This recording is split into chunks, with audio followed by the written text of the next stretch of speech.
ওগুলো তো আমরা বাংলাদেশি কেরু। ডিসি অফিসে বসে রাগঢাক ছাড়াই মদ কেনার টাকা দেন অতিরিক্ত জেলা প্রশাসক, আর সেই অর্থ লেনদেনের ভিডিও ছড়িয়ে পড়তেই শুরু হয়েছে তুমুল আলোচনা সমালোচনা।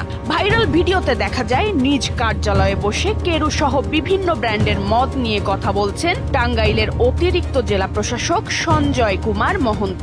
এক পর্যায়ে মানিব্যাগ থেকে ৩,০০০ টাকা বের করে একজনের হাতে দেন তিনি। এরপরই জেলা জুড়ে ছড়িয়ে পড়ে ভিডিওটি। সামাজিক যোগাযোগ মাধ্যমেও বিষয়টি নিয়ে চলছে ব্যাপক আলোচনা। তবে ভিডিওতে থাকা অর্থ লেনদেন কিংবা মদ কেনার বিষয়টি নিয়ে কোনো মন্তব্য করতে রাজি হননি অতিরিক্ত জেলা প্রশাসক সঞ্জয় কুমার মহন্ত। 5+ স্টার রেটিং প্রাপ্ত দেশের সর্বোচ্চ বিদ্যুৎ সাশ্রয়ী ওয়ালটন এসি স্মার্ট কমফোর্ট এখন নেক্সট লেভেলে। এ বিষয়ে বক্তব্য জানতে টাঙ্গাইলের জেলা প্রশাসক শরীফা হকের সঙ্গে যোগাযোগের চেষ্টা করা হলেও তিনি ফোন ধরেননি।